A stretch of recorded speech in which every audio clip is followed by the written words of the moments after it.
Do you want to know the most important step in prioritizing your goals? Good.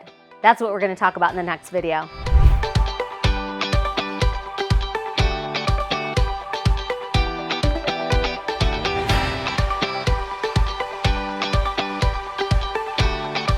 So, what is the most important step in prioritizing goals and the most likely consequence of setting unrealistic goals? Well, there's a lot to say about both of those, and I don't know if I can get it just down to one, so I might have to give you a few. Let's start. So first of all, when you consider your goal, is this a long-term or a short-term goal? That can, number one, inform how much energy you're going to put behind it. So how much energy, how much resources, and also going back to that unrealistic part, what might be realistic or unrealistic? Then there is a mental piece to this. We'll start with the mind, right? So once you get your head around, is this a short-term thing, long-term thing? How much am I willing to really put behind it? And energy, money, time, resources. Then you want to really consider what is in your power to change right now and what can't you change? Because it would be really unrealistic to set a goal for something that probably isn't very realistic to accomplish. One of the things I love doing when I'm trying to decide how to prioritize the many things that I have going on is I rate them in something what I learned called ICE scoring. So that's ICE. I'm going to show you an example of this up here on this board. In this ICE model, actually, let's use the blue one, ICE. So ICE. ICE stands for impact, confidence, and ease. So let's think of something that we might be taking on and not sure how to prioritize. I think maybe what we could do is talk about making an impact on your health. So raising your health up to the next level. So there's a couple of areas, levers that we could pull in order to become more healthy in a period of time. Let's condense it into a 45-day period and make it really ambitious, okay? So health. 3 cheers for health. Okay, so one lever could be weight, right? So ability to lose weight, focusing energy, time, and resources into that versus maybe finding time to work out, so fitness. And then the third might be, let's go veer off into another direction and say reduction of stress. So going down in stress. Now, I think anybody would say, yes, all three of these things would make a huge impact on one's health.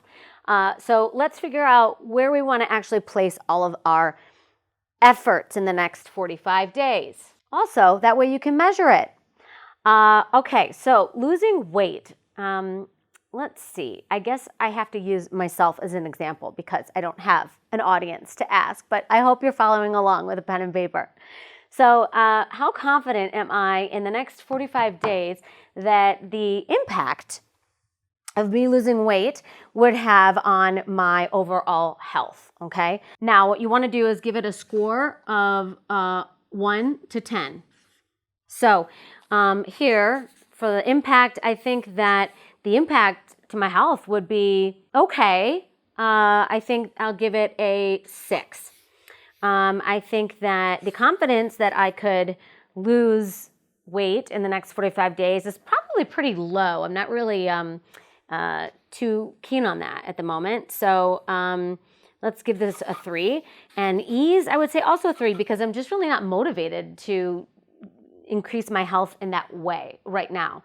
So let's move on to fitness. Okay, what is the impact of fitness right now on my health goals and getting to a higher level of health? Actually, that one's pretty important to me. I feel like my kids are getting older, they're getting heavier, I'm getting older, and every time I go to pick them up, I feel like I'm about to break something. So I want to get my strength back, and so I feel like the impact on my health would be pretty big. So I'm gonna give this guy, I don't know, y'all, maybe an 8? Okay. Then how confident am I that I could get to the gym every day? I'm not pretty confident about that. So let's say messy, 5, okay? And then how easy would it be? Yeah, I mean, I guess I could say, well, you don't have to do the gym every day. I could just do, walking outside some of the days, but let's also give that we'll give it a score of 6 because it's a little easier than finding someone to watch the kids while I drive to the gym and, all of that. So, third, stress. What is the impact on my health to reduce my stress? I think that's a pretty big one, guys, because, stress can impact weight, and stress can also impact your ability to, the energy that you have to take care of yourself. So I think this one's going to be a big 10 over here. How confident am I that over the next 45 days I can reduce my stress? Pretty confident. I feel like I have some pretty good tools in my toolbox that help me do this. So I'll give it an 8 because you never know. And then how easy would it be? I guess I would also give this an 8 because I feel like I've got some good tools and also stress reduction techniques I can do any time of day. And it's more about adding the stress reduction techniques and about feeling better than it is about finding time to go to the gym or, trying to eat a certain diet and having to do everything that goes along with that. So normally you would take, if you had a lot of them, you would take these numbers and figure out which rank between all 3 of these, what score they get. I think it's pretty obvious. We don't need to go through doing that now because it's just 3 and it's pretty obvious which one is the clear winner. We've got a 10 over here, first of all, and then a double 8. So I'm going to say, ding, ding, ding, ding, ding, this is the winner. So in 45 days, I think I can pretty much eliminate stress from my life. Just kidding, not confident about that at all. I hope this is a helpful way of looking at how to prioritize a goal and also how to be very realistic about it. Because if I would have chosen this one, I'm guaranteeing myself, once I look at it like this, I'm saying that all of them are important to my health.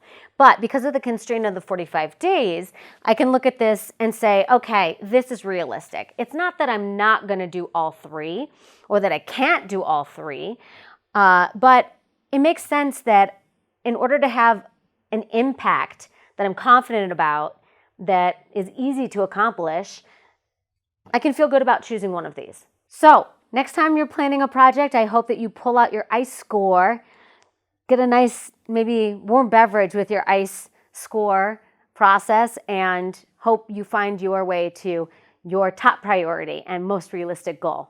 Good luck.